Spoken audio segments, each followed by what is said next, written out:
Hello everyone, welcome back to the channel.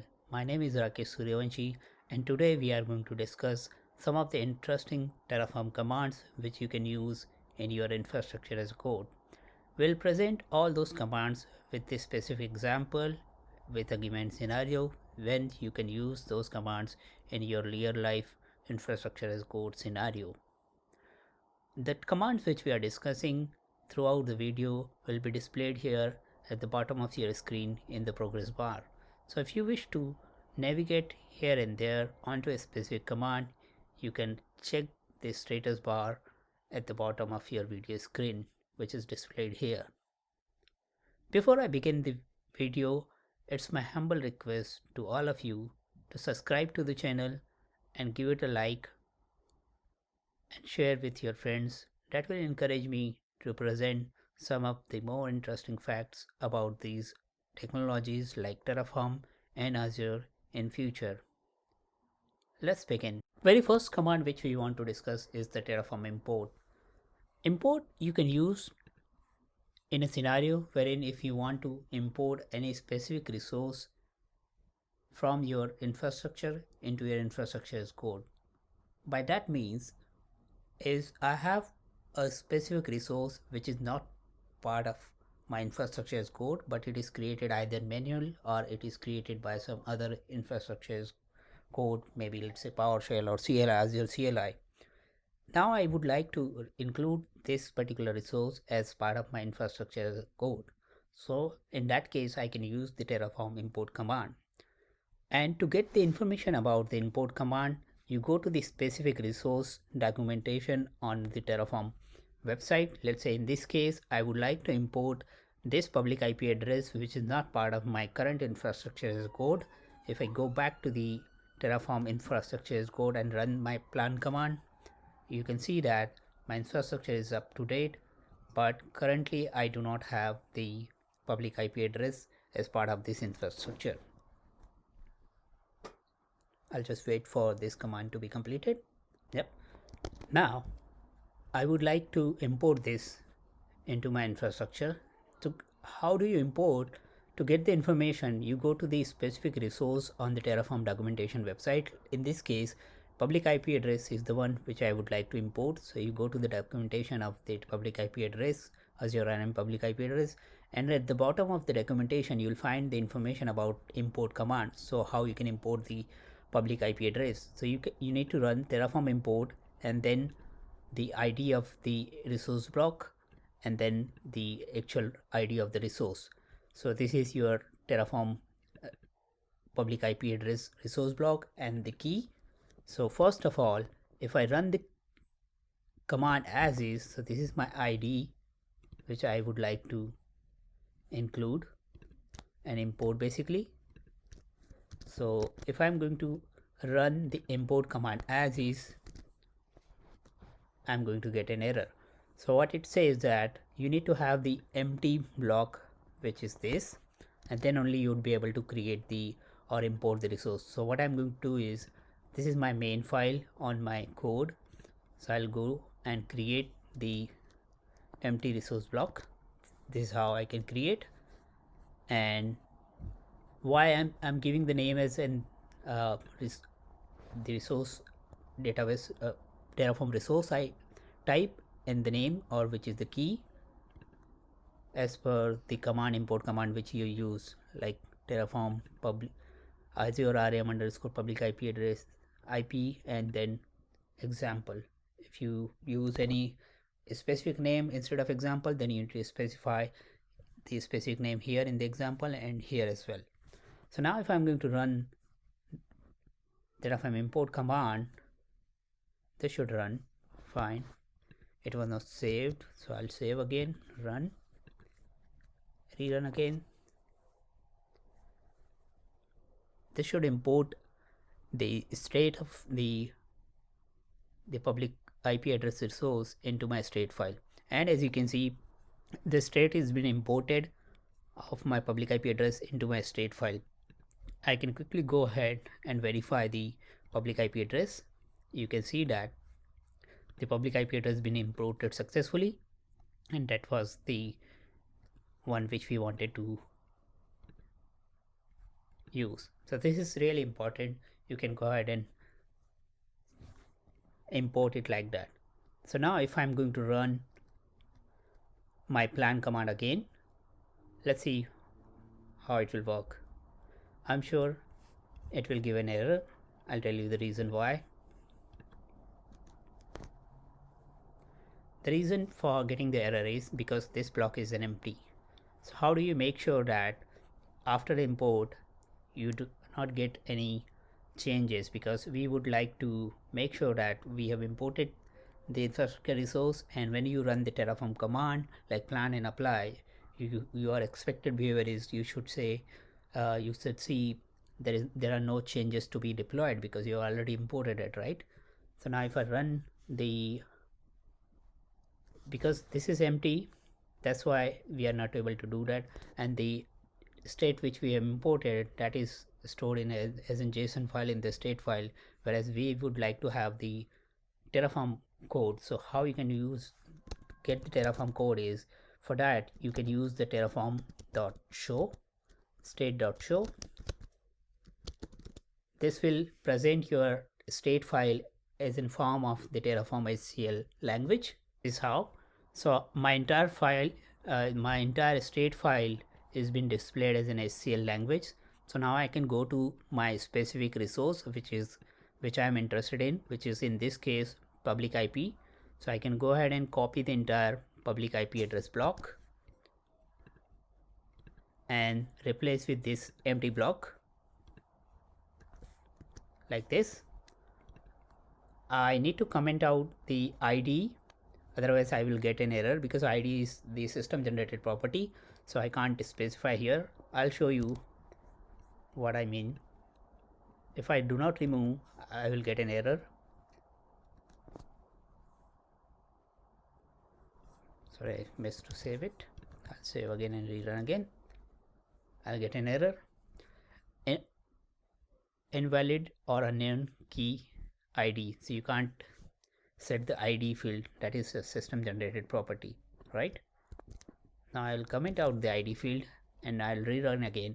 This time I would like to see that my Terraform says there are no changes to be deployed, because my Terraform state file, my Terraform HCL code, and my actual Azure infrastructure, all three of them are in sync. So I should see there are no changes to be deployed. And this is how we have successfully imported our public IP address, Azure public IP address resource into Terraform infrastructure as a source. And you can see that we have got no changes to be deployed.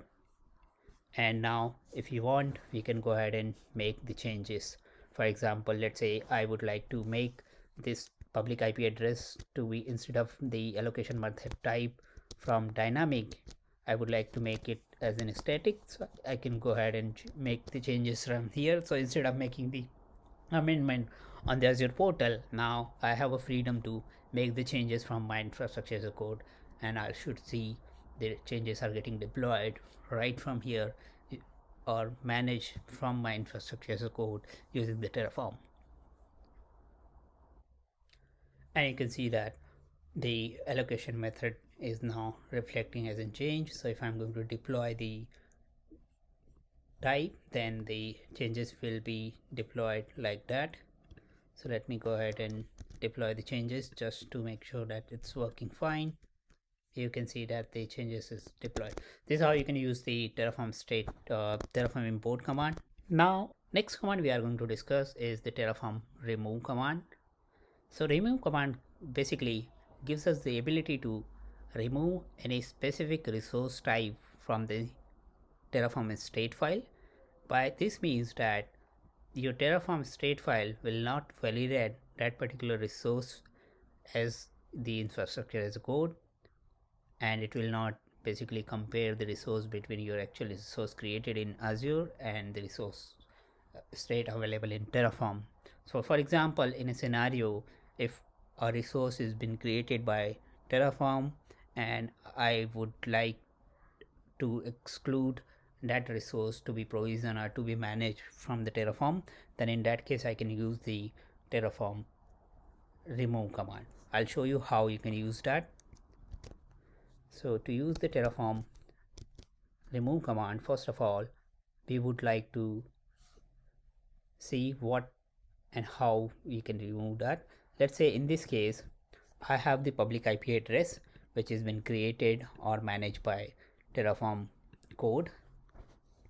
So in this case, I would like to remove the Terraform public IP address from my Terraform code, Terraform state file. So how it will do, I'll do is Terraform state, then list. So it will give me the list of all the resources which has been provisioned or provisioned with the Terraform, and this for which the resource state is being managed with the Terraform state file, right? Let's say I would like to remove this particular resource which is just a random ID, and to use it I'll copy the ID and then I'll call Terraform state rm for remove,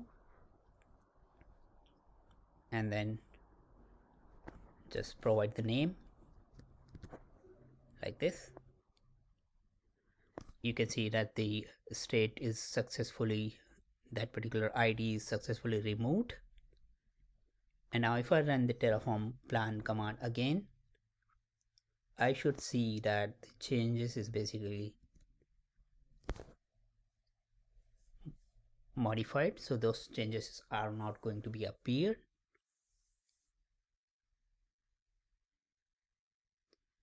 So now what I have is, we have the Terraform code for that random ID in our Terraform code, but we do not have the state of that particular code which was deployed last time.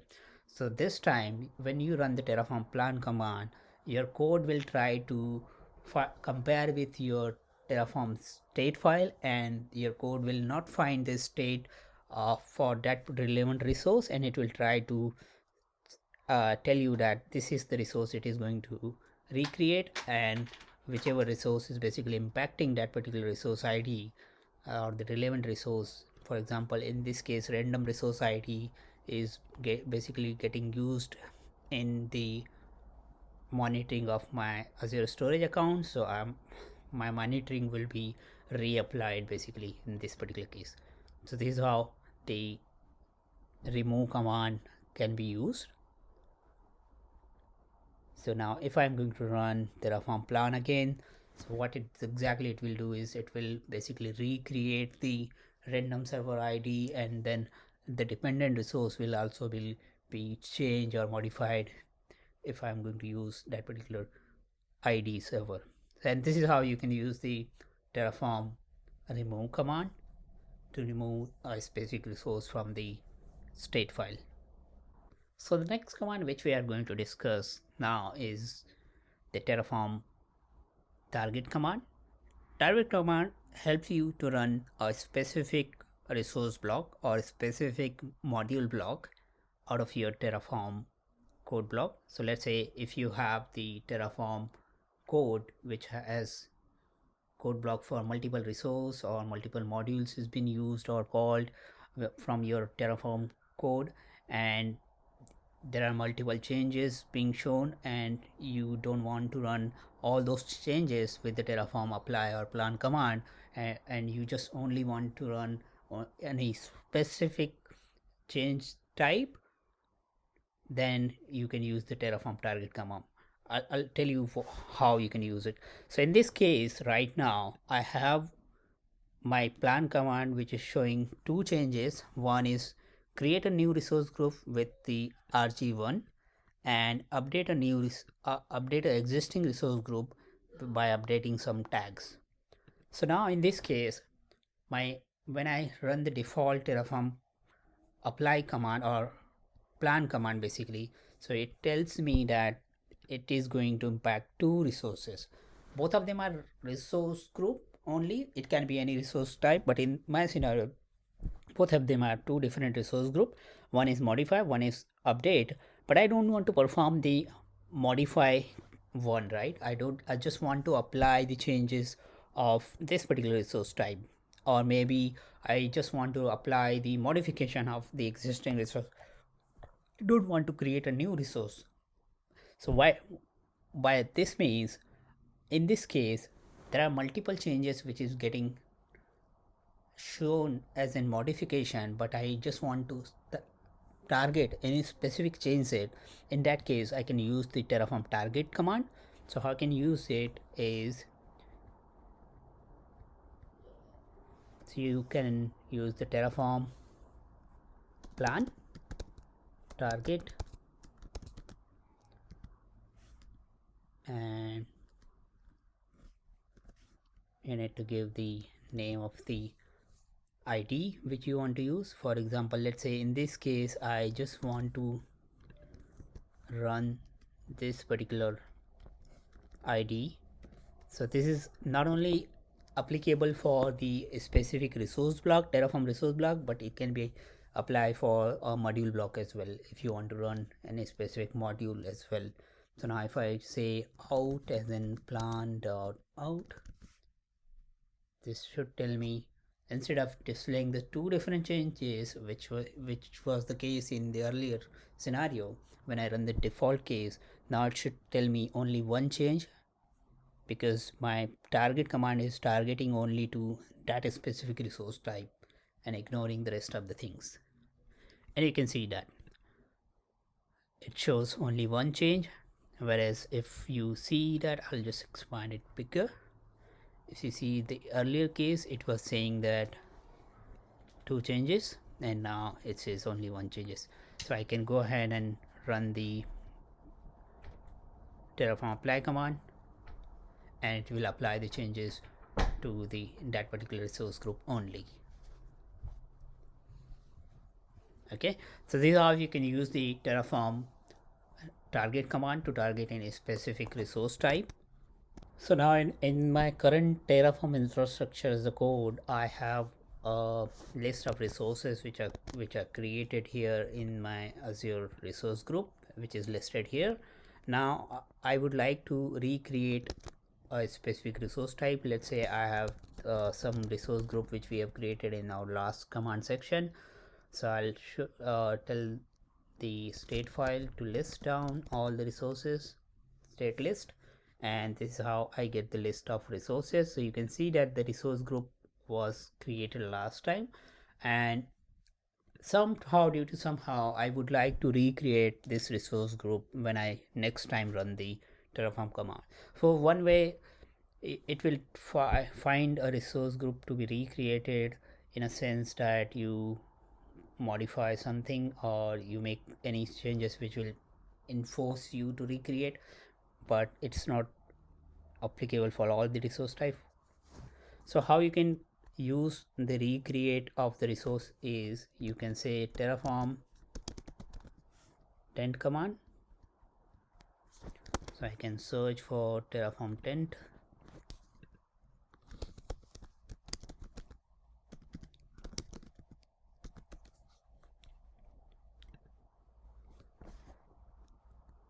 Terraform taint command is manually marks a resource managed as intent, forcing it to be destroyed and recreated on a next apply. This is what I mean. So if I can go to the resource and then say Terraform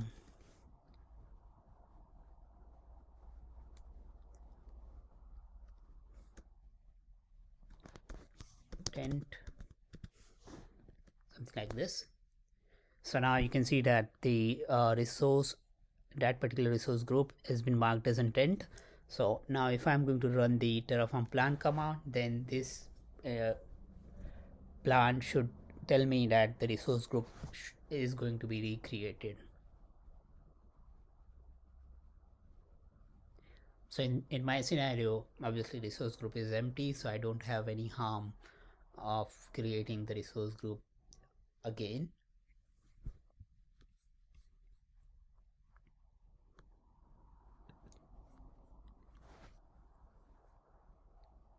You can see that it says replaced and the resource is going to be recreated. So it will recreate the resource a resource group for my case. Now let's say due to some reason you have marked the a specific resource type to taint, and it's asking you to recreate, but you want to undo that particular tainting of resources, so you can anytime use the untaint command. So it's just terraform untaint and then type of resource on which you want to apply the terraform untaint simply. So it will undo the tainting which you applied previously. So now if I'm going to run the plan again, it should tell me, okay, this is how you can use. There will be no changes should display here. That was our demonstration for the terraform taint and terraform untaint command type. Now, last but not the least, if you might have observed the changes when I run the Terraform command, the Terraform is showing any specific type of version which I am running on. So, in a scenario wherein I work for multiple client or multiple project, and each project is running on a different version of Terraform. So running a Terraform code for multiple version of Terraform code for multiple projects is sometimes finding it difficult, because you need to install the different Terraform version on the same single machine. So how do you manage the different Terraform version on your Terraform single machine, so that each client you are serving to different client with the different version? So for that, if you are using the Mac, you can use the tfswitch. So there is a tfswitch library available, where in which you can say, okay, I would like to change the or I would like to run my Terraform to a specific version of the Terraform. So this is the tfswitch block which you can install using the from the GitHub. So there is a GitHub library available for to download the tfswitch. So if I go to the browser and find tfswitch GitHub, it should be available here. So you can go ahead and download this particular command line tool, brave install tfswitch. This gives you the ability to run the Terraform, multiple version of Terraform. So you can now here like this, you can switch to multiple version of Terraform. And for example, my current run is, for example, if I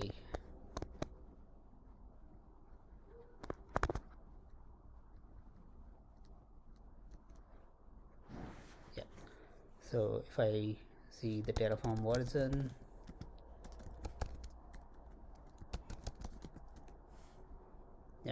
is showing Terraform version 1 0.13.6. Now if I switch again to, let's say, Terraform 14.5, and now if I run the Terraform version, it will tell me the Terraform version 14.5, right? So now you can easily switch between different version of Terraform on your machine without the hassle of deploying the Terraform manually. This is really interesting command.